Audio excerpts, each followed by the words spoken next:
On the night of the 10th Academy Awards ceremony on March 10, 1938, Best Actress nominee Luise Rainer wasn't there, wasn't participating in all the glitz and glamour, wasn't sitting nervously in the audience wondering if her name would be called. She was instead spending a quiet night at home with her husband, playwright Clifford Odets.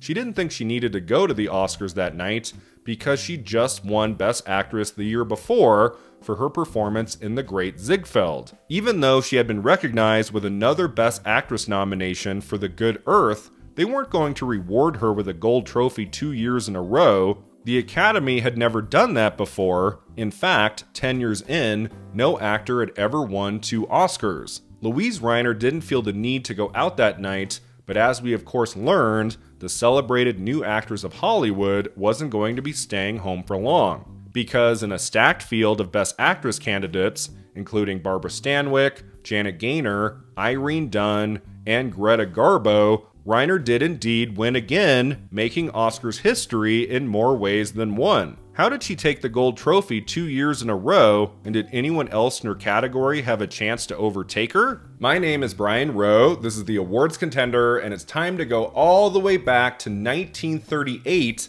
to talk about the Best Actress race at the 10th Academy Awards. Now before we dig into the category, let's discuss the ceremony itself. The Oscars this year were hosted by comedian Bob Burns and held at the Biltmore Hotel in Los Angeles. Originally scheduled for March 3rd, the ceremony was pushed back a week due to the Los Angeles flood of 1938. 2 Oscar categories were retired this year, Best Dance Direction and Best Assistant Director, and A Star is Born, the original version to be clear, became the first color film to ever receive a Best Picture nomination. Walt Disney's Snow White and the Seven Dwarfs only received 1 Oscar nomination, if you can believe it, for Best Original Score, but oddly, the following year in early 1939, the Academy gave Disney an honorary Oscar, 1 full-size statuette and 7 miniature statuettes. This marked a rare case of a film being recognized in 2 successive Academy Award ceremonies. Back in '38, The Life of Emile Zola was the big winner that night, becoming the first movie in Oscars history to receive 10 nominations. It won Best Picture, Best Adaptation, and Best Supporting Actor for Joseph Schildkraut. Best Supporting Actress went to Alice Brady for In Old Chicago, and Best Actor was awarded to Spencer Tracy for Captain Courageous over what was probably the more heavily favored Paul Muni for The Life of Emile Zola. This would be Tracy's first of 2 consecutive Best Actor Oscars. He would win again a year later for Boys Town. The Best Director prize went to a comedy, a definite rarity in this category, Leo McCarey taking the gold trophy for The Awful Truth over the director of The Life of Emile Zola. The Awful Truth is an amazing movie, easily one of the best of 1937, and I love that director win for McCarey. Now, a movie on the other hand that hasn't aged very well and yet won 2 Academy Awards that night, The Good Earth, which took Best Cinematography and yes, Best Actress for Luise Rainer. Let's jump into the Best Actress category now and talk about the nominees. In this remarkable group of legends, let's start with Barbara Stanwyck, who received her first of 4 Oscar nominations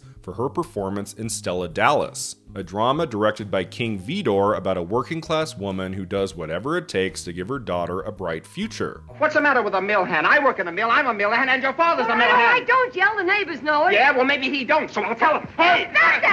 Stanwyck had been working in film since the late 1920s, quickly climbing the ranks as one of Hollywood's brightest young stars. She'd done good work in a variety of genres, but it was Stella Dallas that finally brought her major awards attention. The New York Times film critic Frank S. Nugent saying, "Miss Stanwyck's portrayal is as courageous as it is fine." There probably wasn't much incentive to give Stanwyck the Oscar given this was her first nomination, and Stella Dallas was only nominated in 1 other category, Best Supporting Actress for Anne Shirley. But it was a good start for Stanwyck's Oscar run, which would give us Best Actress nominations in the years to come for Ball of Fire, Double Indemnity, and Sorry Wrong Number, before she was given an honorary Oscar in 1982. A few years ago, I stood on the stage with William Holden as a presenter. He always wished that I would get an Oscar. And so tonight, my golden boy, you got your wish. Next up is Janet Gaynor, who received her final Oscar nomination for 1937's A Star is Born, about a woman who comes to Hollywood dreaming of stardom and achieves her dreams with the help of an alcoholic actor played by Frederick March. Pardon me, big boys, but would you like a little hors d'oeuvre?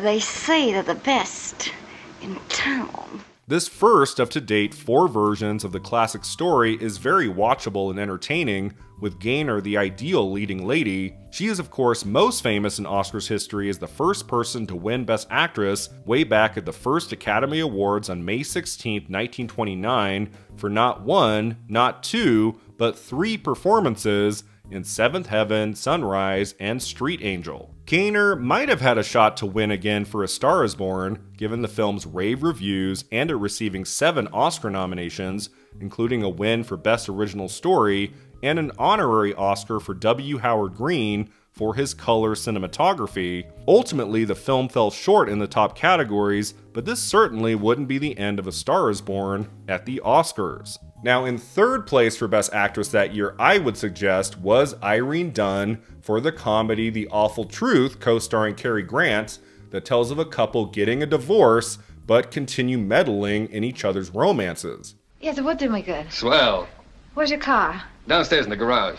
Well, I tell you, while I'm changing, you get the car and I'll meet you out in front. Dunne received 5 Best Actress Oscar nominations in her long career, including for 1931's Best Picture winner Cimarron and 1939's Love Affair, and I do think she probably came closest to a win on this nomination for The Awful Truth, given that Best Director victory for Leo McCarey, the 6 nominations for the film, and her being on her 3rd bid for the Gold Trophy without a win. But as was the case in the 1930s, and is still the case today, it's really hard to win an Academy Award in Lead Actress for a comedy. Only a few women in almost 100 years have done it, and so Dunne had to remain in her seat yet again. When asked years later if she resented never winning the Oscar, Dunne pointed out she was always up against stronger nominees, like Vivien Leigh for Gone with the Wind. "I don't mind at all," she told Joyce Haber. "Greta Garbo never got an Oscar either, and she's a living legend." Speaking of Garbo, I do think she was the Best Actress frontrunner in early 1938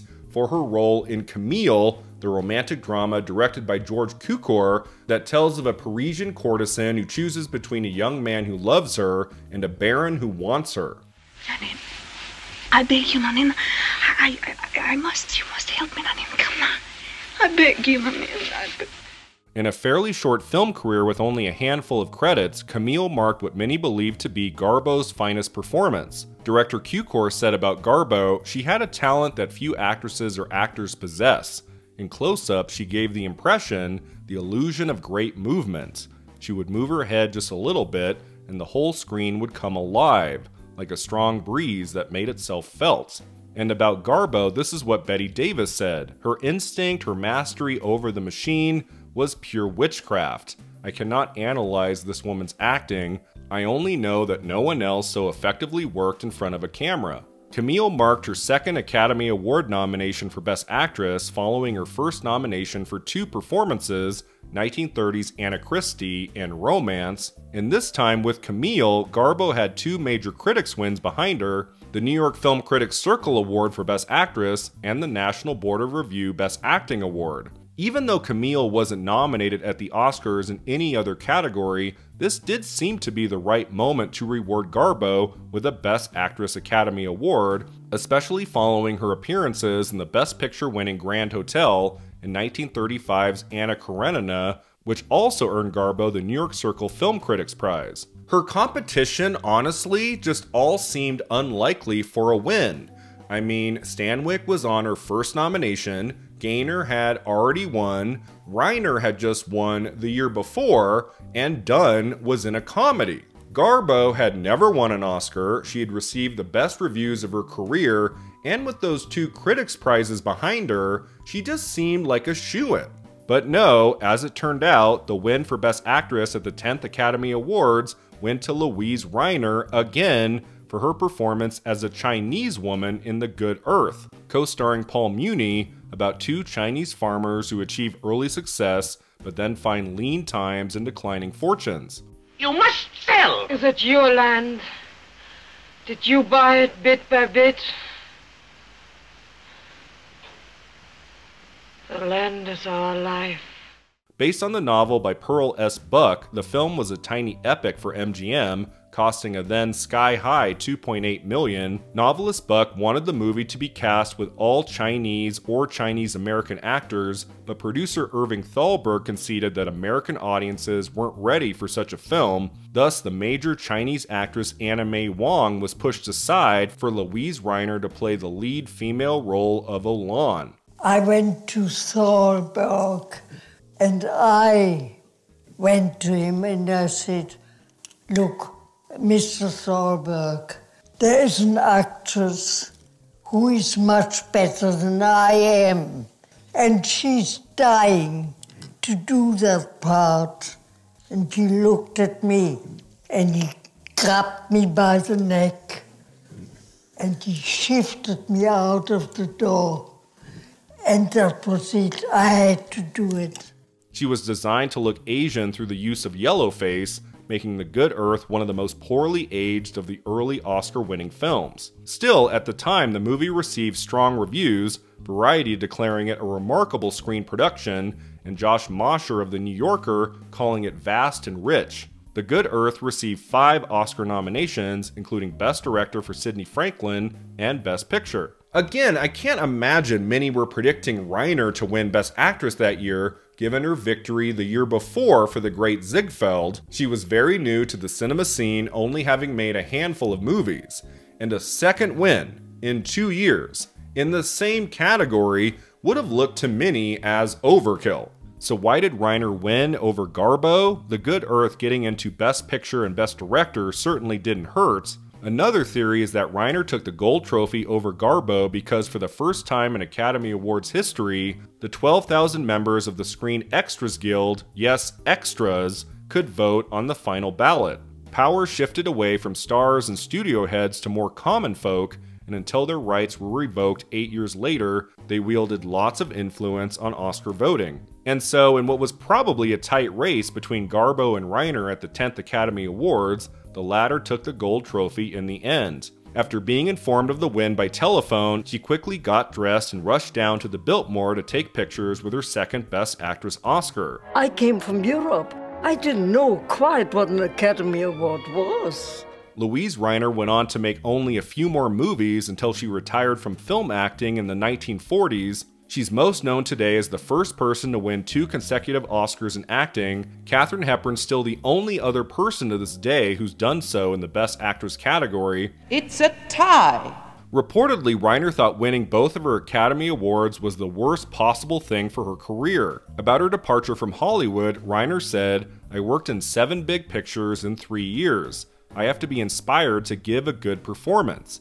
I complained to a studio executive that the source was dried up. The executive told me, why worry about the source? Let the director worry about that. I didn't run away from anybody in Hollywood, I ran away from myself." She did make sporadic appearances in television later in life, and she returned to filmmaking at age 86 for a small role in the 1997 movie The Gambler. She also took part in the 1998 and 2003 tributes at the Oscars to former acting winners. Luise Rainer might not be one of the most famous actresses who ever lived, but she certainly made her mark on the Academy Awards. She's the first back-to-back winner, the first actor ever to receive 2 gold trophies, and when Rainer died just 13 days shy of her 105th birthday in December 2014, she became, still to this day, the longest living Oscar recipient in history.